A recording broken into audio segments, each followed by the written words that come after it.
Oke, halo viewers. Oke, halo guys, balik lagi sama aku, Rifki Hadian. Dan di video kali ini, karena udah mau akhir Desember, aku mau ngasih tips buat kalian gimana caranya kalian bisa lulus di UTBK dan gimana caranya memilih jurusan di SBMPTN. Pilihan pertamanya kayak gimana, pilihan keduanya seperti apa. Nah, seperti yang kita ketahui, di SBMPTN tahun 2021 nanti, dia itu prosesnya adalah sama kalian milih jurusan, kalian tes, keterima atau enggak, baru nilainya diumumin. Nggak kayak tahun 2019, yang dimana kalian UTBK dulu ujian, nilainya keluar, baru kalian milih jurusan, keterima atau enggak. Karena di tahun ini kita juga nggak tahu nilai kita berapa sebelum milih jurusan, otomatis kita harus punya gambaran. Kira-kira gimana caranya kita bisa untuk memilih jurusan yang kita inginkan di pilihan pertama dan kedua yang bisa membuat kita berpeluang untuk lulus di SBMPTN tahun 2021. Nah, ngomongin tentang milih jurusan di SBMPTN, hal pertama yang harus kalian ketahui adalah keketatannya. Gimana Kak cara cari tahu keketatannya? Nah, keketatannya itu bisa dilihat dari daya tampung dibagi jumlah peminat. Nah, sebenarnya tadi tuh gue sempat cek website LTMPT. Sebenarnya di website LTMPT tuh lengkap banget dari data-datanya, berapa keketatannya, dari tahun ke tahun berapa. Cuman barusan gue cek dan tiba-tiba di websitenya nggak ada guys. Gue nggak tahu sih lagi maintenance atau gimana. Cuman nanti kalau emang udah ada, gue bakal ngasih tahu gimana caranya dari website LTMPT karena itu secara menyeluruh.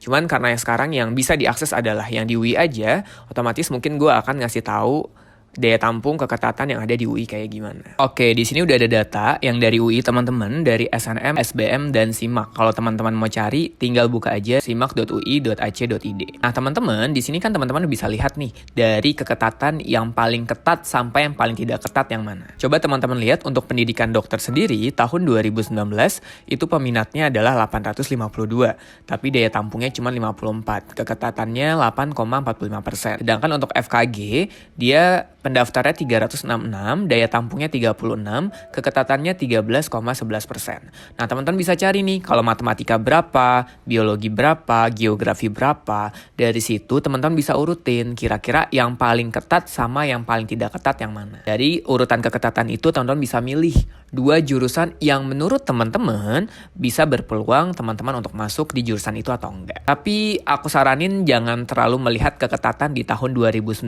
Kenapa? Karena tahun 2019 kan kita udah tahu nilainya. Makanya pendaftar di tahun 2019 yang FKUI ini dia cuma 852. Tapi tahun-tahun sebelum tuh sampai ribuan. Nah, tadi kan udah gue kasih tahu tuh untuk setiap jurusan ini keketatannya dan daya tampungnya berapa.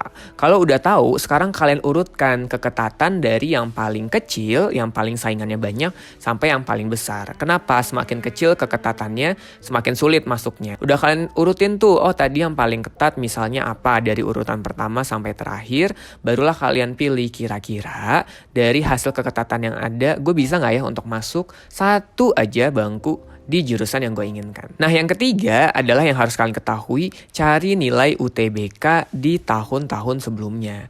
Kenapa ini penting? Ini sebagai gambaran aja buat kalian. Misalnya skornya yang kalian inginkan FK misalnya.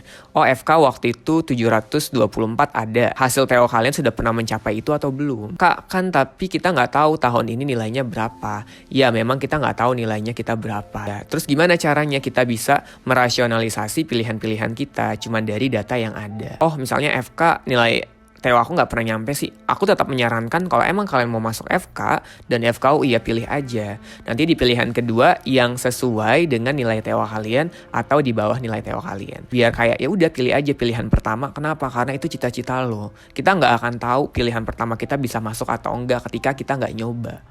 Takutnya nilai kita cukup, tapi karena kita nggak nyoba, kita jadi nggak dapat di pilihan itu gitu. Kalian punya satu pilihan yang memang cita-cita kalian, pilih aja pilihan pertamanya itu. Baru pilihan keduanya yang sesuai dengan nilai TO kalian seperti apa. Dan semoga apa yang ingin kalian capai, apa yang ingin kalian gapai di tahun 2021 ini untuk lulus di pilihan yang kalian inginkan bisa tercapai. Kalau udah, menurut gue cukup aja video gue ya segitu. Thank you banget ya udah nonton video ini. Hope you enjoyed dengan videonya. Dan sampai jumpa di video-video gue yang selanjutnya ya. See you next time guys. Bye.